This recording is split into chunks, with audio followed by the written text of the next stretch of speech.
Hello, Bill. Welcome back, Matt. Good to be back. You were under the weather. I was in California, and so we took the week off, and this is the second week off in like a month. That's true, and so apologies for I actually have been battling pneumonia, so if I'm still a little the cough's still kind of rattling around, so apologies if that infects the show. I saw somebody on Twitter saying that they, because we didn't do a show last week, that they were forced to go listen to Ezra Klein's podcast. That's cold. That's unfortunate, and we don't want that to happen again. So you might get explained too much. No one needs that. That kind of wonkery is of no value here.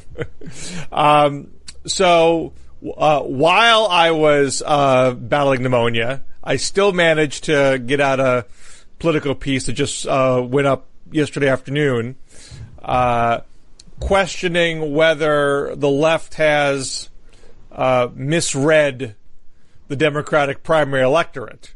I had one person on Twitter say, this is all too early. It's too early to be crowning nominees. It's too early to say Biden's the nominee. He had a good rollout. He got a bump. Therefore, it's all over. That would be premature. But if you're trying to stop Biden, and your premise is, if we attack Biden from the left and show that he's not a true blue progressive, if the electorate is not as progressive as you think it is, that attack's not going to work. And I asked, I called up a couple of folks, who had been very critical of Biden at the onset before he came in. Charles Chamberlain at Democracy for America, Adam Green at Progressive Change Campaign Committee. Green consistently says that Biden's the least electable Democrat. Chamberlain has said there's not going to be a lot of air it's going to be less air for Biden than he thinks. Yeah. And asked him, are you reassessing? Did you think you might have, not, had your finger on the pulse of the electorate here? And they're not retreating. They don't think they have it wrong. They think. Well, if you think about it, John Kerry was perceived to be the safe choice in 2004, right? Howard Dean too. He's not electable. We have to go with John Kerry, and because of his military experience and all that, and it didn't work out. He did well. Well, these are certainly the types of examples that folks like Green and Chamberlain cite, and they stress, and they fear that Democratic voters are going to have a blinkered sense of what electability is, and they both said we want to put out there an alternative theory of electability, and to my mind, that makes more sense to me than just hitting Biden from the left, because as I lay out in the article, I think there's a lot of data points to suggest the electorate is not as Democratic, socialist, progressive, populist as folks have been arguing for some time.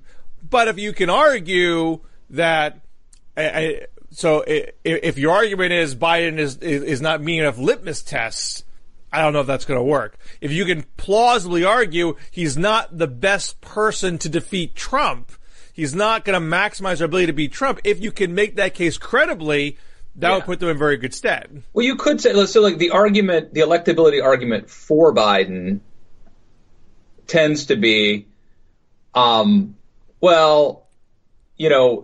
mitigates Biden's downsides, the gaffes, the age, and Biden can win back Pennsylvania. Biden can basically compete with Trump in the Rust Belt. And so in a way, Biden's argument is one of similarity, right? But you could also make an argument that says, like, look, if people are looking for like an old guy who resonates with the Rust Belt, they've already got one. Let's do something different. And so, it depends if you're trying to kind of match Trump and you think you could just be a little bit better for Pennsylvania than Trump or a little bit better for Michigan than Trump, or if you want to have a stark contrast. What's the Reagan line about bold colors, not pale pastels, right? And so I think there is an argument that there's an argument that says playing it safe is the most dangerous thing you can do, right? Don't play it safe. Go big or go home. Well, and, I spoke to Rachel Batacafer, if I'm pronouncing her last name right. I'm probably not. She's a political scientist with the Judy Watson Center, which is out of Christopher Newport University. Her operation did a deep dive poll into the Democratic electorate not too long ago, which showed that 56% of Democrats are self-described moderates, and another 9% on top of that are self-described as conservatives. And I asked her, are the progressives reading the electorate wrong? And she was like, yeah, the mood of the electorate is terrified. And when you're terrified, you're risk averse. Yeah. Well, you look, again, Joe Trippy's talked about this a lot lately. I've heard him on a couple different podcasts, John Ward's podcast, Bill Kristol's podcast, and Trippy's been talking about this. And, if you look at whether it's Walter Mondale in '84, so when you have an incumbent president that Democrats are afraid of, right? So they're afraid of Reagan, they're afraid of Bush, they're afraid of Trump. They tend to settle on, because you have people like Gary Hart or Howard Dean who early on are gaining a lot of traction. But at the end of the day, it seems like Democrats, because they're so afraid, they want to play it safe. They want to make sure that they're prioritizing beating this incumbent, and they end up becoming a little more moderate and a little more safe, and it actually hasn't worked out. Well, I think the folks on the left want to make the case that it's not about getting a handful of Trump voters, because those folks are not gettable. Yeah. It's about energizing the base, and Biden can't do that. I mean, this is why I think that people like Beto O'Rourke have really misplayed their hand by pandering to the left. I mean, look, Biden's going to be Biden. He's playing his own game. Biden's doing his thing. He's doing incredibly well. But if your argument is, we need something fresh and exciting and a little bit more dangerous and more of a contrast with Trump, but we don't want to be crazy left-wing, then there was an opening. I mean, you see Pete Buttigieg is exploiting this to a certain degree, but there aren't that many the Democrats really seem like they're racing each other to the left, trying to out-woke each other. And I've been saying the whole time that I think that's a mistake. Well, except that a lot of the argument for juicing the base involves going big on policy. I mean, the Beto argument, the Beto race in Texas wasn't a go big on policy campaign for the most part, although he did lean towards Medicare for all and did talk about impeachment, but it was mostly about going big on virtue signaling. The biggest thing he did that got people's attention was defending the NFL protesters, which wasn't a policy matter, but it's sort of planting a flag of who you stand, who you're allying yourself with, and that wasn't enough of a distinctive characteristic in a presidential primary where there's nobody dumping on the NFL protesters in the Democratic primary. So Bernie has had a head start because he has carved out the most fresh policy territory for himself. Warren has now gotten in that game in a big way, and she is now polling closer to Bernie than she has been, because Bernie's come down a fair amount since Biden's entry. And so how else do you show you are not of the Biden theory of the case, win the Rust Belt by impressing white working class? You're going to be a base energizer. How else do you do that when you have two candidates who are currently attempting to do that through big woke policies? I think there's room for an Obama candidate, right? And I think Pete Buttigieg, to a certain degree, is filling that niche. But it's like Biden, but younger, cooler, hipper, more fresh, more exciting, more like optimistic, more whatever. I think that there's room for that, and it hasn't been fully exploited. Well, I mean, if Biden's hanging around at 40% and Bernie's in the teens and Warren's coming up on 10, you're running out of room. So yeah, well, if they can, you're right. I mean, if they can hold that, look, Trump won with like ultimately with about what Biden has now. So I mean, if Biden can hold what he has, then it's going to be tough. And I think that you definitely have what I heard from Green and Chamberlain, low confidence in Biden's campaign skills. That he's a gaffe machine. That he wasn't good on the stump in his past campaigns, and so you take that on top of his past record, that's not going to hold. And it's not for me to say with confidence how he's going to perform as a candidate, but I don't think he's the same kind of candidate as a Dukakis or a Kerry or a Mondale. He's a little closer to a Mondale in that he was a former VP, but he's not a bland candidate. Yeah.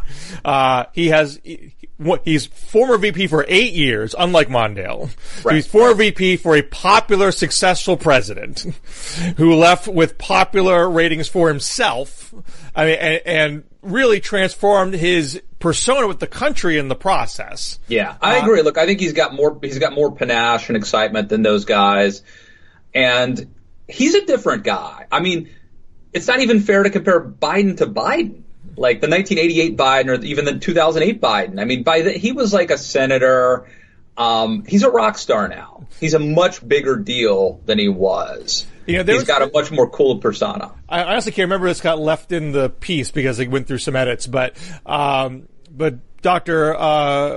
Politico said to me, the one thing that the progressives have correct is that the electorate can really handle a liberal agenda because aspirational beats pragmatic. Just ask Hillary. And my reaction to that was, this is one of the things that makes Biden, a little hard to easily peg, because he's pragmatic and he's running hard on being a bipartisan figure, which is driving the left up the wall. Just yesterday, Biden made the comment that if Trump loses, there's going to be an epiphany amongst some Republicans, and they're going to be easier to work with. And folks on the left are like, "Are you insane? That's not Mitch McConnell's Republican Party." So there's a surreal divergence of minds there. But Biden talks about it not in the technocratic language of 10-point plans. He uses a lot of aspirational language, national unity language, healing language. We're Americans. We can do this language. So he understands the power of aspiration. It's just what he's aspiring to is different than what a Bernie or a Warren is aspiring to as far as the specifics of their policies. Well, look, I think that a lot of sort of the woke progressives, the left wingers, are very angry, and it's about redistributive justice or what. I mean, it's basically their own version of picking winners and losers and punishing other people, and being angry. And I forget, somebody said that like in Elizabeth Warren's announcement, she used the word fight like 25 times or something. But there is a way to talk about progressive ideas that are inclusive and are aspirational. And I think, Biden taps into it. Obama certainly was a master at it, or in 2008, certainly. Buttigieg can do it a little bit. Andrew Yang, not yet caught on, but he does it. There's a way to talk about it in a way that even a conservative could be. It's almost Reagan-esque. So I'm shifting gears a bit, but I don't believe Buttigieg is going to be hanging around for all that much longer, quite frankly. I mean, what? All right, we're going to save that clip. You don't think Buttigieg will be hanging around for much longer? Well, I mean, I don't want to say he's not going to make it to Iowa. I don't want to take it that far. But he got himself from 0 to 8 to 10, depending on what poll you're looking at. I think there's maybe a couple. But that's 8 months from now. But how has he gotten there? He got there. One, he's being great on a curve. because he's a 37-year-old, and he is talking like a mildly hip politician, but he is, I'd say, closer to a Dukakis than Biden is, quite frankly, as far as his technocratic. Well, but Michael Dukakis was at one. I mean, there's a reason Michael Dukakis won the nomination. I mean, he was seen as this youngish, brilliant, technocratic, innovative governor, the Massachusetts Miracle. Now, that was destroyed by Lee Atwater, and it could happen again. But Buttigieg's record is not nearly. I mean, even in its rosiest depiction, is not the Massachusetts Miracle, and he's still a small city mayor, not a governor of a state. His appeal has been to a very narrow slice of upscale whites, and there is no indication that he has anything in the reserve that's going to go beyond that. I mean, he's polling at 0% with African Americans in South Carolina. So where does he go? How does he take it to the next level when you have plenty of other candidates with a lot more to say to the African American community than he has to say? So I would see where it goes. I think in terms of raw ability, Buttigieg is the best political athlete on the field. But he's also very young. He's only got a couple of pickup games. Like there is. He's also very young and inexperienced. I don't think he's going to win the nomination. I think he has a shot at being the running mate. But I think he had done himself a lot of favors, done himself a lot of good by getting in this race. I think he's on excellent track to be Secretary of Transportation. That could be. And he would be a possible VP for a woman nominee, maybe a person of color male nominee. I don't know. I think Kamala is the number one running mate pick. Yeah. And Buttigieg is number two. I mean, even for Biden. If we're assuming Biden, I think Biden absolutely has to pick a woman. Certainly highly preferable to pick a woman of color. And so long as Kamala doesn't do something to damage her reputation, I mean, she's not doing great right now, but she's not hurting herself. She's not embarrassing herself in this process. Yeah. But the thing is, the fact that she is the obvious running mate for Biden and maybe even Bernie suggests that could impact the way she runs for president. Yeah. Oh, yeah. I mean, my guess is she is not going to be bringing the wood to Biden. Right. And remember, people forget this. I wrote about this recently, but weird stuff happens in these big fields. I mean, you have like 22 people running. There was a time when, remember when Michelle Bachmann and Ron Paul both kneecapped Rick Perry and helped Mitt Romney? Mm-hmm. And so you have these weird alliances forming. And I just think it's interesting because Kamala is going to have these incentives to not go after Biden or maybe even to run interference for him at some point. Yeah, I don't know how obvious she wants to be about it, but yeah, I would be surprised if she. I mean, she might want to. I mean, if she threw a jab at some point, I wouldn't be shocked. Tim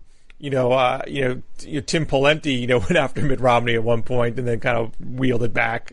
Realized maybe voodoo economics. Right. I mean, George Bush was tough on Reagan.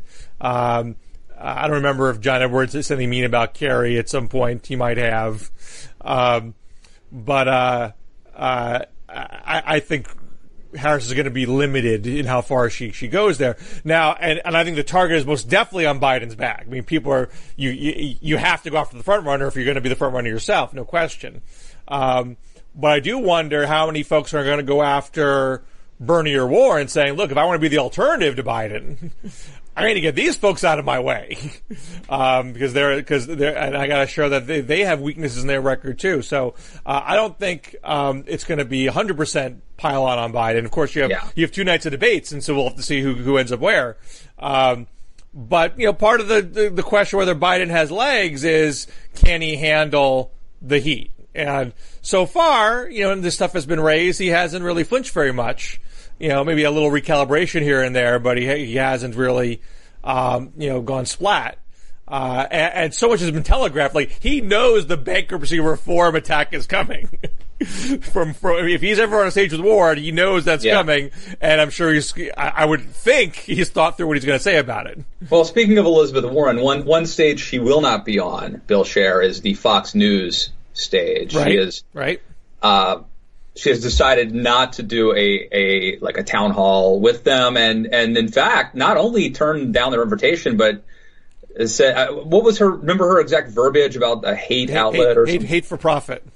Hate for profit. And I, as someone who believes that violent imagery and rhetoric can have consequences, and that it's very dangerous to attack the institution of media, and especially journalists, as being among them, felt a little uneasy about some of the graphics that she put, or video that she put out there, basically targeting Tucker Carlson and Sean Hannity, and I don't think we need that kind of rhetoric, Bill. Well, I think this is Warren's second biggest mistake of the primary.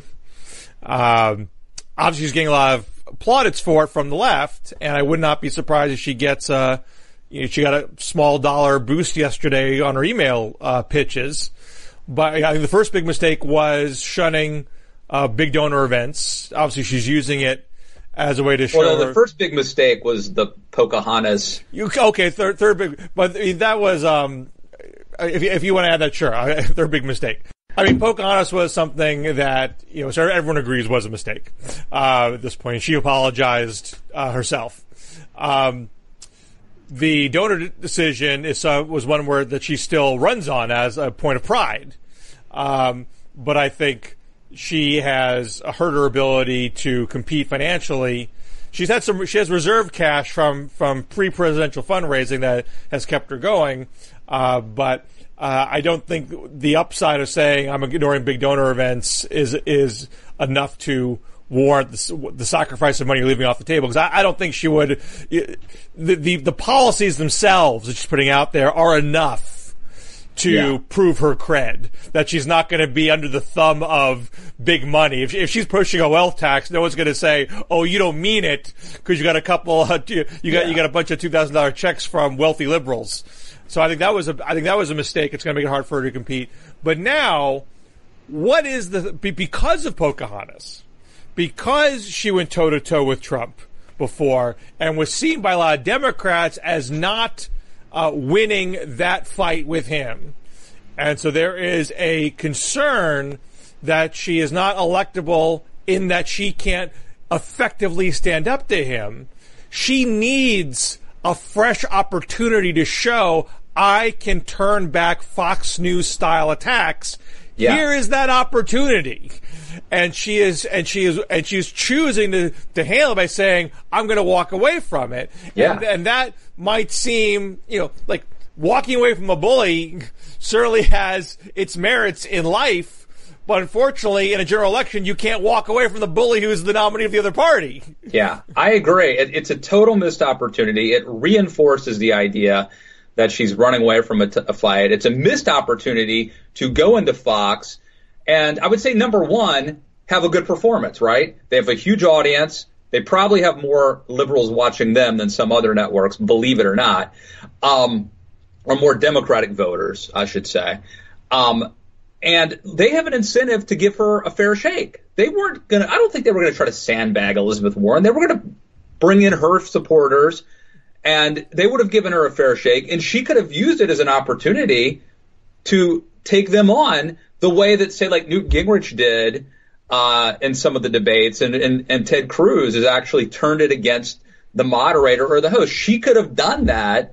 Instead, I think it just reinforces that she's backing down or afraid afraid to fight. It's a soft Fox News appearance.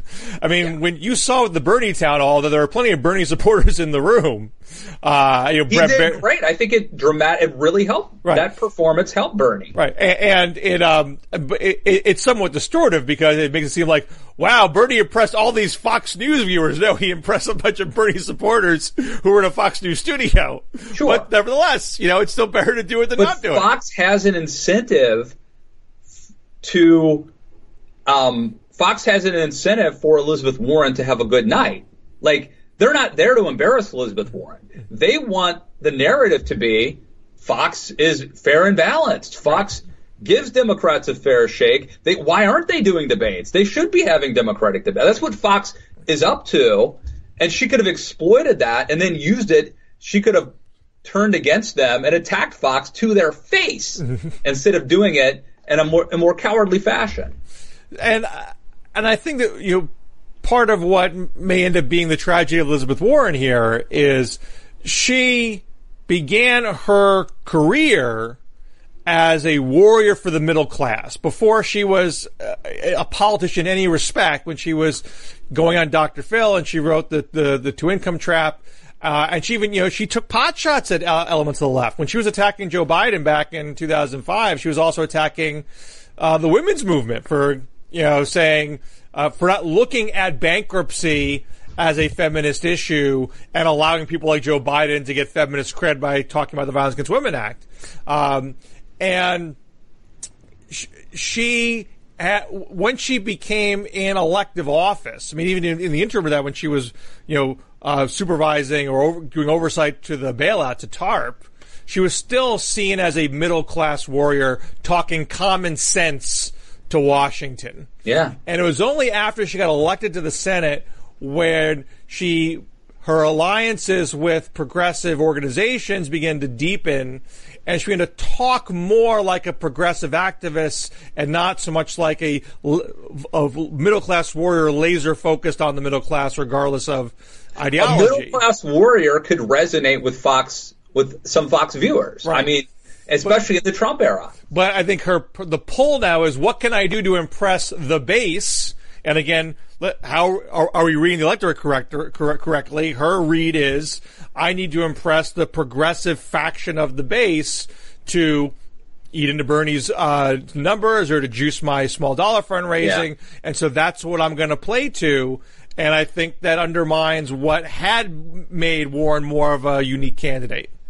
Well, political campaigns are very interesting, and I'm not saying that they're the perfect preparation or that performing well on the stump necessarily tracks with performing well in the White House. But I do think it is a measure of someone's judgment and character to a certain degree. And so here we have Elizabeth Warren disqualifying herself probably from the presidency. Let me make a counterpoint, because this wasn't in my article, but in my conversation with Adam Green at Progressive Change Campaign Committee, and they've endorsed Warren, and he's been, they had bumper stickers for a long time that said, I'm in the Elizabeth Warren wing of the Democratic Party. They've been Warrenites forever. His theory of the case is that this is a marathon, not a sprint.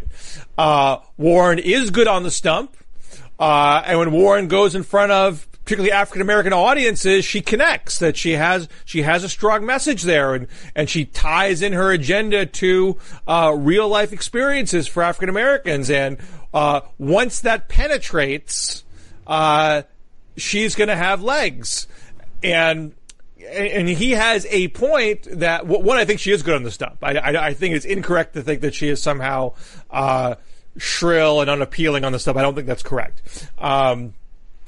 And I think it is also correct that a lot of information has not penetrated to the grassroots level, to the average voter level, and that's why early polls can be misleading and things can change. But to go back to where we started, if the electorate itself is not predisposed to believing a candidate who is pushing the envelope on policy is what the party needs and what the country needs, all these other things might be true and still not add up to being the nominee. The other point I would make, Bill, is it doesn't really matter how good you are on the stump. It matters how good you are on TV. And she's not good on TV. She does not come across as likable on TV. And I'm willing to believe that if I went and heard her give a barn-burning speech in person, I might think that she's very good on the stump. But at the presidential level, only a fraction of the people are ever going to see you in person like that. Well, I mean, obviously this is subjective. I don't think she's bad on TV. I think she is crisp, she is clear, she has a well-developed theory of the case. She's not likable. There's something about her. I don't think that's correct. I don't think it's a personality. I mean, I realize that people talk about this in kind of a gendered way sometimes. No, I think there are plenty of women who are likable. She's just not one of them. I fundamentally don't agree with that. So I'm half agreeing in that I think likability does matter. I don't think the entire likability discussion is skewed to damage the prospects of women candidates. I think likability is something that is just an is. People are not going to vote for someone for president who they don't like and don't want to see on TV. And we had the whole debate, Al Gore versus George W. Bush. Who would you rather have a beer with? You know, likability is something that matters in politics. And there are people who are like smart and hardworking and good and decent, and they just don't come across great on TV. And it just is a thing. I mean, and again, I actually think Tulsi Gabbard, as crazy as she is, and the whole, Assad stuff comes across as likable. But I don't think Elizabeth Warren does. Now, I'm sure it is subjective, but I think if we were to focus group this, I'm pretty sure that I'm not alone in this. Well, yeah, because it would depend on who was in your focus group and what kind of cross section you had. I think that a Kamala Harris, for example, is sort of more traditionally likable in that she's a buoyant figure. She has an easy laugh. She drops in jokes and things of that nature. Yeah. And I think that works very well for her, and I think would probably make her a pretty solid VP candidate. Warren is from a different category of candidate, because I don't overstate the word, but she is in the canon of the angry populist. Wait, so you're saying that angry people aren't as likable as people who tell jokes and smile? I think that sounds insane. As a general proposition, I think that is correct. But having said that, there are times when a little bit of anger, does go a long way. Particularly depending on where the country is at that point and what the mood of the electorate is. I think actually Warren does a better job of channeling anger than a Bernie does. I think Bernie is much more rough around the edges than Warren is. I think Warren has really honed it and polished it. It's not unleavened with humor. Yeah. It's not unleavened with warmth. This is probably where there is a point about sexism, because I do think if you're a crotchety old curmudgeon dude like Bernie, you get away with it more. I mean, the female version of Bernie Sanders probably can't get away with it, and that probably is a sexist thing. I think that for whatever reason that is what it is. But I think that if you were to compare Bernie to Warren, it's probably a sign that, no, look, here's my point though. Don't be mean. Don't be angry. Don't be a curmudgeon. I think the best politicians, the Ronald Reagans and the Bill Clintons, have the ability to be happy and funny and charming and also flip the switch and have that righteous indignation. You are not worthy to be on this stage with my wife. Bill Clinton could do both. Reagan could do both. And Biden's got his angry moments too, and he doesn't always modulate. But I think that with Warren, and Warren could probably be charming too. I just think it's like 5% of her persona is her being friendly and nice. Her main persona is, a warrior for the middle class against the bankers, really. And I think so long as that anger is channeled towards bankers, I don't think that hurts her all that much. But if you're admitting, like, my brand is that I'm a warrior who is angry and who is a fighter, you can't be pissed off then when people say you're not likable. Because, like, you have decided to brand yourself as a warrior. Like, that is, by definition, not going to be touched. I think as long as you're being consistent about the fact that if you're saying, Bernie's likable and Warren isn't, when they're doing a somewhat similar thing. Yeah, maybe gender's coming into play there. I think that probably is a double standard. I think Bernie probably gets away with being kind of a sourpuss curmudgeon in a way that Warren doesn't. Well, I'm not sure Bernie is getting away with it. He's not doing very well right now. Doing better than her. Well, he had been. But his numbers have been tracking downward, and hers have been inching upward. So but nobody says Bernie's unlikable. Nobody says Bernie can't win because he's unlikable. I mean, people don't use that phrase a lot, but I do think there's I think his problem goes beyond personality.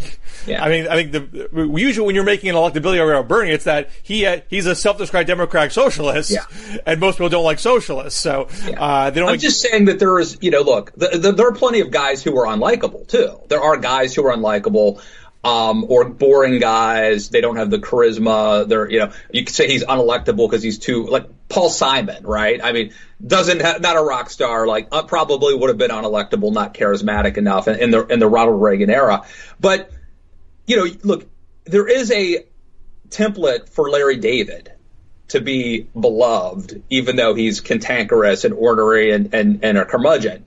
I don't know that there's a female version where people watch the female Larry David. And my point is, I think that probably is a double standard. Well, Roseanne was sort of female Larry David back in the day. Okay. I mean, obviously she had her issues more recently, but she was a classic curmudgeonly housewife, middle class housewife figure who was also lovable.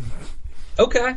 Point well proven. But this is one of the reasons why I think on one hand it is productive that we're having a discussion about double standards in the context of the primary, because it's worth having a lot of female voices, make you think about it, call attention to certain things, and make you pause. Say, wait a second, what am I doing here? Am I doing things lazily that I shouldn't be doing? By the same token, you're not going to win an election by complaining about unfairness. You got to overcome. Yeah. You got to overcome these obstacles. If Barack Obama didn't win by whining about double standards, he carved a path that showed, here is how an African American candidate's going to win in this kind of environment. They throw these things at me, here's how I'm going to deal with it. And if Hillary Clinton, you think that's almost a conservative? I think this is one of the differences between conservatives and liberals. I think conservatives are more likely to say, well, that's the way the world is. Let me adapt and overcome. Let me pull myself up by my bootstraps, and I'm going to figure out a way to win anyway. Whereas the left is more likely to say, no, that's a structural problem that we need to complain about and become and declare ourselves victims. And it's more of a macro way of attacking a problem as opposed to an individualistic, how can I personally overcome this problem? Yeah, I think that's by and large correct.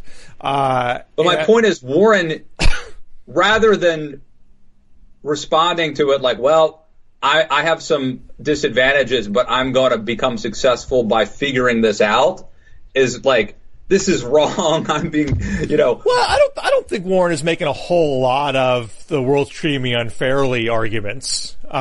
She might have made a comment here there, but by and large, she is being who she is. She is trying to take on this problem by being that populist warrior and by leaning into her penchant for big policy ideas. When's the last time we elected a populist warrior president? Well, you might argue Donald Trump. Point well taken. You're smart today, baby. Well, but I do think Trump. I mean, this will not go over well with this audience. But Trump has a funny side. He could be a stand-up comedian. I think a lot of the trouble he gets in, especially at these rallies, is being funny and trying to get saying outrageous things for the purpose of his audience. I don't think she has that aspect to her. But I think it. Well, again, you're not our target audience. Trump. The argument against the likability standard is Trump is the most unlikable person on the planet, and he's president of the United States. He certainly wasn't doing traditional likable things, and that is obviously true. But I do think he is likable to his base. He makes his base laugh. As much as I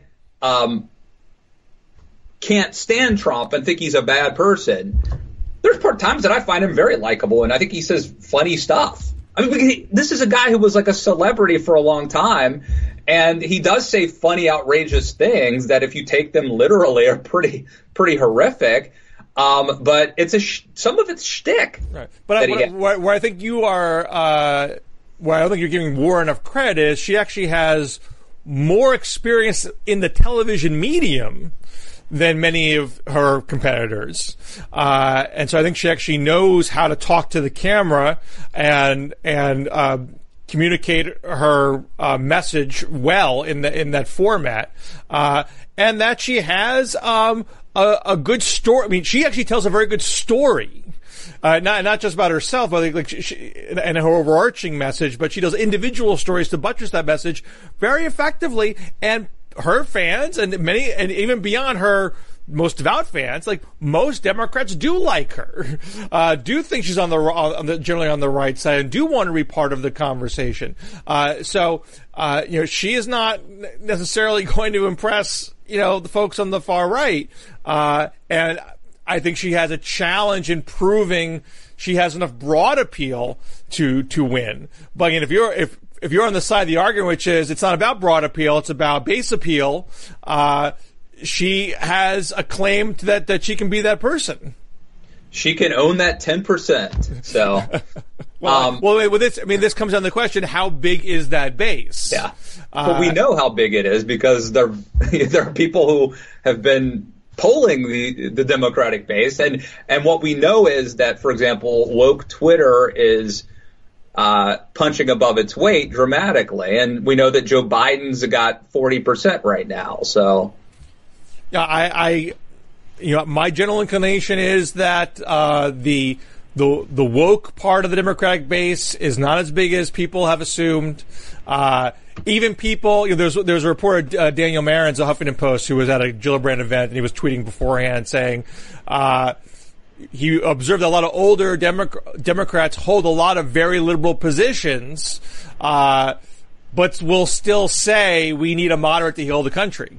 I guess my father was practically a socialist, but he never was someone who was voting for the farthest left in the primary every single time. He still had a notion of, what was going to play nationally. I think older voters, they have that melding of the idealistic and the pragmatic that tilts towards the pragmatic when it comes to presidential time.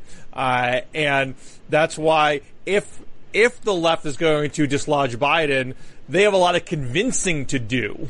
And in fact, one of the people I talked to, Green at PCCC, they are working on deep dive polling to test attacks on big progressive items like Medicare for All and Green New Deal. What attacks on them draw the most blood, and what rebuttals work best to push them back. So there was some acknowledgement there that, it's not just going to fall on our lap. There's things that we need to do to convince folks that these are going to be viable ideas in the general, and once we prove that, the electorate will be more comfortable embracing a candidate who champions those ideas. So we'll see how well these efforts work, but I do think the left has work to do. All right. You want to delve into some more controversy or call it a day? Why don't I give you a break? Okay. Let me do a couple quick plugs. Sure.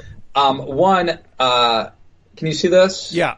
Charlie Camosi, who is a theology professor at Fordham, and he's on the board of Democrats for Life, has a book out called Resisting Throwaway Culture. And it's about a consistent life ethic. So he talks about, basically, it's defending the vulnerable, but it's not just the unborn. It's also immigrants and refugees. It's also, he gets into things like IVF and sex robots. He gets into things like nuclear war and ecology and animal rights. And so this is a book where a guy basically combines the pro-life movement with the social justice movement and is making a very consistent, the death penalty, which he's against, a very consistent kind of pro-life across the board argument. That's the original, Catholic culture of life argument. That's where he comes from, and it's called Resisting Throwaway Culture. I also interviewed a dude from the Spy Museum. There's a book out called Nuking the Moon, which is super interesting. Bill, did you know about some of these? There were these not even failed, but like there were our government has had these plans. Like there was one plan to we didn't have enough steel during World War II, so they were going to try to make an aircraft carrier out of ice.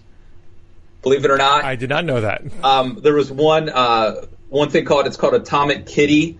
It was a plan to spy on Russians by putting a listening device inside a cat and having him sort of walk up to spies at Lafayette Park. Anyway, it's Vince Houghton, historian, International Spy Museum, and the book is called Nuking the Moon. And I'm doing podcast. These are two of the many podcasts that I have in the works. So check it out, Matt Lewis and the News. Well, I got a bunch of podcasts up this month for my New Books in Politics podcast. I have Michael Cohen, who co-wrote a Clear and Present Safety about how the world is as good as it's ever been, despite all the doom and gloom. I've talked to Peter Dow, who just published Digital Civil War. You might remember him from... I think he's blocking me on Twitter, Bill. I could see that. I'm sorry, it's called Acoustic Kitty. I think I said Atomic. Acoustic Kitty was the name of the plan to put a listening device inside a cat. But Peter Dow is very, very active on Twitter, and his assessment of how politics is playing out on Twitter and social media is part of that book. And just up this week is Amar. I'm going to mispronounce his last name. But the book is The Men in the Moment, which is about the 1968 presidential election. Gudzuzian, Amar Gudzuzian, Aram Gudzuzian, excuse me. It's The Men in the Moment about the 1968 presidential election. Great synopses of all the various characters at play in that seminal contest. So all those podcasts up at the New Books Network, New Books in Politics. Awesome. Well, anyway, I'm glad we could get back together and do this again. Hopefully we can get back into a routine every week, but we'll see. I don't know if you're going to be jetting off to California to talk to Bill Maher all the time. I don't know if you're going to have time for me anymore. Well, me and Bill are tight, but I'll make time for the other Bill. All right. So. Well, I appreciate it. You're always number one, Bill. Don't forget that. All right. Till next week. All right. See you guys.